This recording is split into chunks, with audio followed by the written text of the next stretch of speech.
और democratic country में अगर ऑपोजिशन हाथ खड़े कर ले अपना, तो कितने भी आपके कितने भी घपले हों, पता है वो सर वो चीज़ें मोटिव नहीं होता उस वक्त ये मोटिव होता है कि डेमोक्रेसी ख़राब हो रही है, डेमोक्रेसी कोलैप्स होने जा रही है।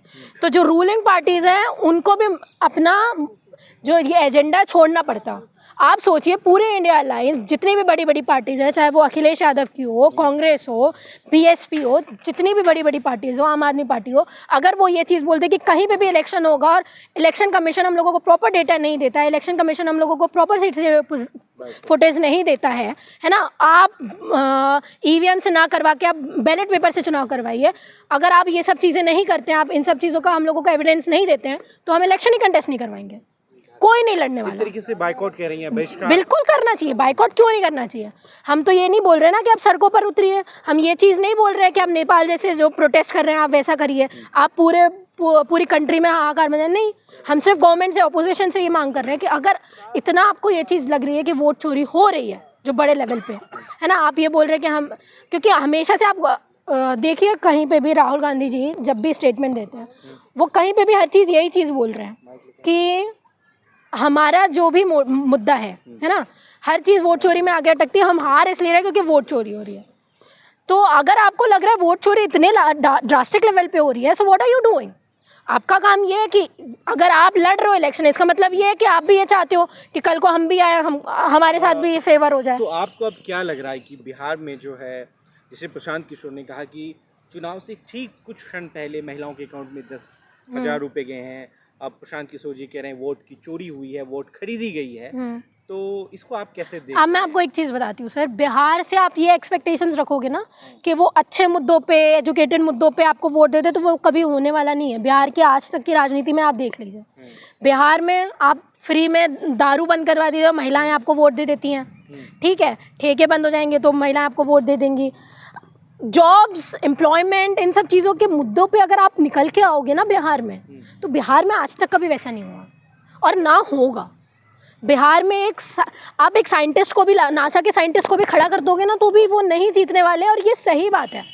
कितने बड़े से बड़े लोग आके खड़े हो जाए, नहीं जीतेंगे। और वो खान सर ने सही में सही बोली थी है, आप कितने भी एजुकेटेड लोगों को वहाँ पे खड़ा कर दोगे, बिहार में नहीं जिताएंगे वो, और वो हो रहा है। 10,000 रुपये में लोग सीधे सीधे महिलाएं बोल रही है कि हमने दिया है, तो आप क्या एक्सपेक्ट कर रहे हो? तो इसका मतलब ये भी नहीं है कि आप फ्री बीज बांटते फिरोगे कि वो 10,000 रुपये तो हम 20,000 रुपये देंगे। आपकी गलती है ना कहीं, आपको पूरी स्ट्रेटेजी चेंज करनी पड़ेगी। And when you are leader of opposition, है ना, आप पहले एक नॉर्मल एमपी तो है नहीं आप कि आप ठीक है मन नहीं कर रहा है तो हम विदेश में जाके घूम के आ जाते हैं भ्रमण करके, ऐसा नहीं है। लोकतंत्र में लोग, डेमोक्रेसी में तो अपने पार्टी, जो रूलिंग पार्टी है उसको चुनते हैं ही चुनते हैं, पर ऑपोजिशन को भी चुनते हैं। तो ऑपोजिशन को चुनने में राहुल गांधी जी ने एक बहुत बड़ा रोल प्ले किया है कि वो लीडर ऑफ ऑपोजिशन है। तो बिना बताए, बिना ये सब चीज़ें बताए आप विदेश चले जाते हैं, वो भी आखिरी वक्त पे जब आपको होना चाहिए ग्राउंड लेवल पे, ठीक है। इतना सबको रैली करने के बाद में आपको जब वहाँ पे 24/7 अपनी ग्राउंड रिपोर्टिंग, मैं आपको बता रही हूँ अमित शाह जी का लगातार आना जाना था बिहार में, उसकी वजह से पूरे प्लेन वगैरह उन्होंने सारे डाइवर्ट कर दिए थे। मैं जानती हूँ इस चीज़ को कि वो अगर बिहार में आ रहे हैं तो सारे रूट कैंसिल हो रहे हैं, प्लेन जो जितनी भी एयर फ्लाइज है ना, सब उनको डिले किया जा रहा है, कैंसिल किया जा रहा है। तो ये चीज़ आपको भी करनी चाहिए था, आपको 24/7 ग्राउंड में रहना चाहिए था वहाँ पे। और तेजस्वी जी का इतना घमंड में होना कि भाई क्या कहते हैं, हमको तो वोट मिल ही जाएंगे इस बार, हम जंगल राज, क्योंकि जंगल राज का प्रोपेगेंडा बहुत हद तक चला है इस बार, कि लोग ये चीज़ बोल रहे हैं कि जंगल राज जो आएगा तो हमारी दूरदशा क्या होगी। तो आपको बोलना चाहिए था कि हम नई आरजेडी खड़ी करने वाले हैं, बोलना चाहिए था ना, जितने भी पुराने लोग हैं हम उन सबको करने वाले हैं। तो कहीं ना कहीं आप किसी एक चीज़ को मोटिव बना के ये चीज़ नहीं बोल सकते कि वोट चोरी का मुद्दा है तो ये है। और एनडीए की आपको एक चीज़ और मैं बता दूं, एनडीए के ऊपर सबसे अच्छा प्रॉफिट ये चीज़ होती है कि उसको पता होता है कि लोगों तक क्या क्या करना है और कैसे कैसे हमारे पास वोट आएंगे। तो उन्होंने इसलिए 10,000 रुपये दिए क्योंकि उनको पता है कि बिहार की महिलाओं को अगर आप 10,000 रुपये दे दोगे ना तो वो एक बार में वोट दे देंगे। सवाल का जवाब दे दीजिए। सम्राट चौधरी के पास जो है गृह मंत्रालय है, क्या उसका दुरुपयोग होगा बिहार में, जिस तरीके से इस बार नीतीश जी के पास पहले मिनिस्टर हुआ करता था, अब सम्राट जी के पास है। होगा, बिल्कुल होगा, होंगे। बिल्कुल होगा। आप देखिए ना, आपने अभी सवाल करते करते बोला ना कि बुलडोज़र, हाँ, समस्तीपुर में बुलडोज़र चल गया, तो इसका मतलब क्या है? किसके अंडर में है सारी चीज़ें? उन्हीं के अंडर में है, सम्राट चौधरी के अंडर में ही है। और जैसे जैसे आप ये सारी चीज़ें करते रहोगे, पावर में आने को आपको 2 दिन नहीं हुआ है, ठीक है, 7 मुश्किल से 7 दिन हुआ है, 1 हफ्ता भी नहीं हुआ है अच्छे से, और आपने ये सारी चीज़ें शुरू कर दी। तो आप क्या बताना चाह रहे हो?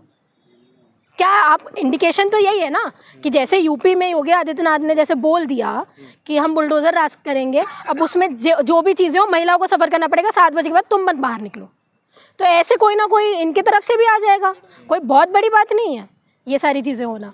और आखिरी में सफ़र हम लोगों को ही करना है। तो ये देश की डेमोक्रेसी बचाने का जो ज़रिया है वो आपके ऊपर है कि ऐसे लोगों को आप इनडायरेक्टली आप ही जिता के ला रहे हो। तो नीतीश जी 10 बार तो वैसे ही शपथ ले लिया, शपथ लेने में भी उनका फंबल हो जाते हैं वो आज भी।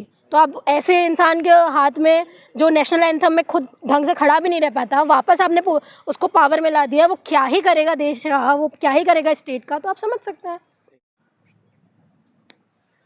तो आइए ना यार, बड़े पत्रकार लोग आइए, सवाल पूछते हैं।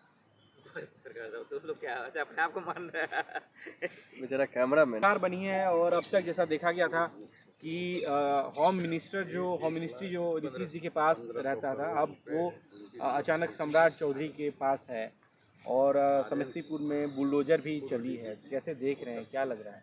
देखिए सर, सबसे पहले ना मैं आप लोगों को ये बता दूं कि बिहार का इलेक्शन इस बार बहुत ज़्यादा इंपॉर्टेंस रखता था, ठीक है, इस बार की पॉलिटिक्स में।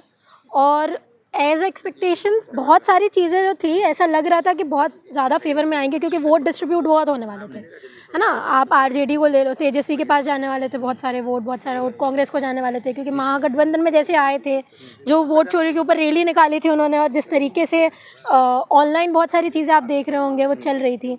उसके बाद प्रशांत किशोर भी उतरे थे, पहली बार वो इलेक्शन लड़ रहे थे। और प्रशांत किशोर का तो मैंने ये भी सुना है कि पहली बार अनएम्प्लॉयमेंट वगैरह ऐसी चीज़ों में, वो मुद्दों में बिहार के इलेक्शन में स्पेशली आना, तो बहुत सारे लोग जो नॉर्मल लोग हैं वो यही एक्सपेक्ट कर रहे थे चीज़ें कि इस बार एक फिक्स कुछ नहीं बोल सकते हैं, है ना, कोलिजन में आएगा कोई, एक पार्टी पूरी मेजॉरिटी के साथ में नहीं आ सकती। पर जब बिहार का रिज़ल्ट निकला तो वो बहुत ज़्यादा शॉकिंग था लोगों के लिए कि वापस जीतना एनडीए का, मतलब नीतीश जी का वापस जीतना, और उसके बाद में उनका ये रिजल्ट देना कि इस बार होम मिनिस्ट्री उनके पास में नहीं है, है ना। तो ये भी शॉकिंग बात है, क्योंकि पहले से बोलते आ रहे हैं हमारे लोग कि अगर इस बार नीतीश जी जीते या हारे, पूरा जो पार्टी है वो बीजेपी हाईजैक करने वाली है, और ये हो रहा है। अब देख लो ना, बड़ी बड़ी, अब नीतीश जी के बाद में कौन है पार्टी में, कौन है रूलर? सम्राट चौधरी। मैं ये नहीं बोल रही हूँ, मैं ये बोल रही हूँ नीतीश जी के बाद में ऐसा कोई बहुत बड़ा फेज निकल के आया था पूरा पार्टी का, जो जिनके पास में पार्टी जाने वाली है। अब जैसे लालू प्रसाद यादव के पास था कि तेजस्वी आने वाले हैं, तेजस्वी जी ने बहुत ज़्यादा उसमें बिहार में काम भी किया, है ना, उन्होंने जितनी भी पार्टी को संभाला, बहुत बड़ी बात है। तेज प्रताप सिंह के बाद में जो जितने कॉन्फ्लिक्ट हुए, उसके बाद पार्टी को संभालना मुश्किल था। अब ऐसा हम लोगों को नीतीश जी की पार्टी में बिल्कुल नहीं दिख रहा है, और ये एक्सपेक्टेशन थी सबको कि अगर नीतीश जी जीतेंगे भी तो भी बीजेपी हाईजैक करने वाली है, और नहीं भी जीतेंगे तो भी बीजेपी हाईजैक करने वाली है। तो मोटा मोटा ये था कि नीतीश जी को ख़त्म करना है बिहार से, क्योंकि इतने टाइम की जो पॉलिटिक्स नीतीश जी की चलती आ रही है, उनको एक कोई पर्टिकुलर स्टैंड नहीं होता है कभी भी। आप उनकी पॉलिटिक्स हमेशा से देखती है, ये जो इंसान इंडिया अलायंस बनाने में एक बहुत बड़ा रोल प्ले कर सकता है, वो इंडिया अलायंस को तोड़ के दूसरी पार्टी में भी जा सकता है। तो मतलब सोचिए कि वो कितना बड़ा स्ट्रेटेजिक है कि वो चाहता है कि जहाँ पे मुझे पावर, जहाँ पे मुझे वेल्थ मिल जाए, मैं वहाँ पे पलट जाऊंगा। वो बिन पेंदी के लोटे हो जाते हैं। तो उसके बाद में अब ये मेन मुद्दा कि नीतीश जी हमेशा गृह मंत्रालय अपने अंडर में, पुलिस सिक्योरिटी हर चीज़ उनके अंडर में रहती थी, अब उन्होंने किसी और को दे दिया। तो अब सोचिए ये माइंडसेट कहाँ से आ रहा है कि उनकी बड़ी पार्टी जो वहाँ पे बैठी हुई है बीजेपी वगैरह, वो बोल रहे हैं कि हमारे लोगों को आप बिठाइए, कहीं ना कहीं हमारे लोग आने चाहिए आपके पावर में। आप बड़े बड़े पावर देख लीजिए उनकी पार्टी में किसके पास में है। और उसके बाद में जो आपने बुलडोज़र राज का कहा, यूपी में बीजेपी की सरकार आने के बाद जो चीज़ हो रही है, यहाँ पे भी वही होगी। तो मतलब आप कह रहे हैं कि जो बुलडोज नीति यूपी में थी, अब वो बिहार में आने वाली है। बिल्कुल, शुरुआत हो गई उसकी। बिल्कुल बिल्कुल, और इसका खामियाजा भुगतेंगे, ज़रूर भुगतेंगे, क्योंकि बुलडोज़र राज से आपने देख लिया, अयोध्या जो आप जीतने वाले थे, अब वो हार चुके थे, है ना। जिसके पास में था कि यार हमने तो राम राज्य बना दिया, हमने तो पूरा मंदिर बना दिया, पूरा बिल्ड कर दिया, आपने ये नहीं देखा कि उसके आसपास इतने सारे जो घर थे आपने बुलडोज़र के थ्रू उसको तोड़ दिया, वहाँ के लोगों ने भी वोट दिए हैं सर, इसीलिए आप वहाँ से आ रहे हैं। तो आप जितने डिक्टेटराइज कर रहे हैं ना इन सब चीज़ों को कि हमारे लोग हैं, हमारे लोग पावर में रहेंगे तो हम सारे तानाशाही क्रिएट कर देंगे, अब मोदी जी के पास में सारी चीज़ें रहेंगी, अमित शाह के पास में सारी चीज़ें रहेंगी, तो ऐसा नहीं होने वाला।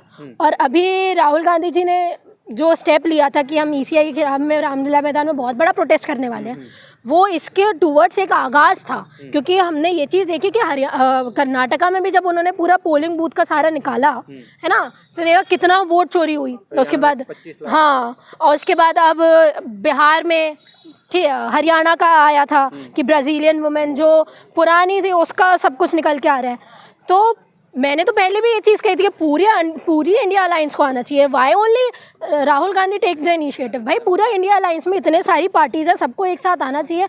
आप बोलेंगे इतना सब कुछ करना ही नहीं चाहिए था मेरे ख्याल से, तो आपको तो बोल देना चाहिए था सिर्फ ये चीज़ कि हम इलेक्शन कंटेस्ट नहीं करवाने वाले।